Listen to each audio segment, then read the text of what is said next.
सर्द जंग के ज़माने में तो आइडियोलॉजीज़ के ऊपर मुल्क लड़ते थे। कुछ ममालिक कैपिटलिज्म के साथ थे और कुछ ममालिक कम्युनिज्म के साथ थे। लेकिन अब मुल्क लड़ते हैं रिलीजन और कल्चर के नाम पे। हमने देखा कि यूरोप, अमेरिका, जो मगरबी कल्चर के लोग हैं वो सारे इसराइल के साथ खड़े हैं, जबकि मुसलमान ममालिक की अवाम जो हैं वो फ़लस्तीन के साथ खड़े हैं। ऐसा क्यों है? ये सारी बातें, ये सारे इसकी रीज़न्स बताई हैं सैमुअल पी हंटिंगटन ने अपनी किताब क्लैश ऑफ सिविलाइजेशंस में। इस किताब क्लैश ऑफ सिविलाइजेशंस में ऑथर किन कंट्री सिंड्रोम के बारे में बात करता है। वो कहता है कि आइंदा यानी जिस दौर में हम जी रहे हैं इसके बारे में वो पेशगोई कर रहा था कि इस दौर में जो जंगें होंगी, जो इंटरनेशनल कॉन्फ्लिक्ट्स होंगे, डिफरेंट कंट्रीज़ के दरमियान जो लड़ाइयाँ और झगड़े होंगे वो रिलीजन की बुनियाद पर होंगे, वो तहजीब और कल्चर के बुनियाद पर, सकाफत की बुनियाद पर होंगे। वो कहता है कि पिछली जो सदी थी, कोल्ड वार का जो इरा था, उसमें जो कॉन्फ्लिक्ट्स थे वो आइडियोलॉजीज़ के दरमियान थे, यानी कि कैपिटलिस्ट और कम्युनिज्म जो आइडियोलॉजिस्ट थे उनके दरमियान कॉन्फ्लिक्ट था।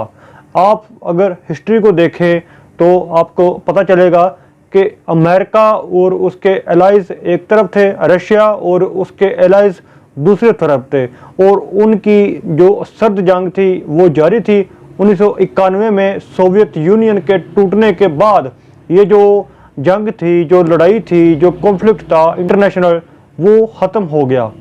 अब ये कहता है कि उसके बाद वेस्टर्न कल्चर डोमिनेट कर गया, उभर के आया, तो अब आइंदा जो लड़ाई होगी, झगड़ा होगा, वो कल्चर और रिलीजन की बुनियाद पर होगा।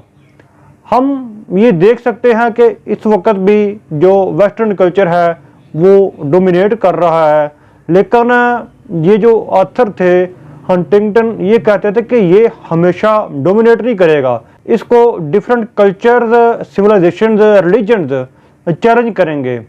वो बात करता है इस्लामिक कल्चर की। वो कहता है कि इस्लामिक कल्चर वेस्टर्न कल्चर को चैलेंज करेगा। दूसरे नंबर पर वो कहता है कन्फ्यूशियस कल्चर यानी चाइनीज़ कल्चर भी इसको चैलेंज करेगा। इस वक्त आप इस्लाम और वेस्ट के दरमियान एक ऐसा कॉन्फ्लिक्ट का आपको इम्प्रेशन मिलेगा, वो आप देख सकते हैं। फिर आप चाइना और यूएस की राइवलरी मिलेगी। अगर आप इंटरनेशनल न्यूज़ देखें तो उनमें यही नज़र आता है कि शायद चाइना और यूएस की कोई दुश्मनी है, तो ये उसी के जो उसकी पेशगोई थी, जो उसकी फॉर्चून टेलिंग थी, यही बताती है। ये जो कुछ भी हो रहा है ये इस ऑथर की जो पेशगोई थी वो सच साबित हो रही है।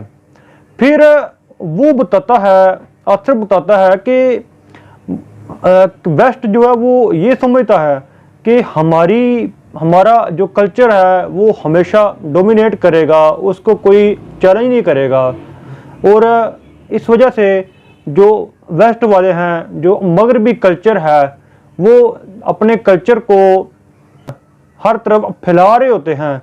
वो अपना जो उनका लाइफस्टाइल है उसको पूरी दुनिया में फैला रहे होते हैं। अपनी जो लैंग्वेज है यानी इंग्लिश, उसको वो फैला रहे होते हैं कि हमारा कल्चर डोमिनेट कर जाए, कोई और कल्चर इसको चैलेंज ना करे और जो कल्चरल कॉन्फ्लिक्ट्स हैं वो ना हों। तो इस बारे में भी हंटिंगटन कहता है कि ये पॉसिबल ही नहीं। वो कहता है कि अगर वो कायदर मोहम्मद अली जिन्नाह की मिसाल देता है। वो कहता है कि देखने में वो बड़े वेस्टर्नाइज थे, उनका ड्रेस वेस्टर्न था, उनकी एजुकेशन वेस्टर्न थी, लेकिन उन्होंने रिलीजन के नाम पर, इस्लाम के नाम पर एक मुल्क पाकिस्तान बनाया।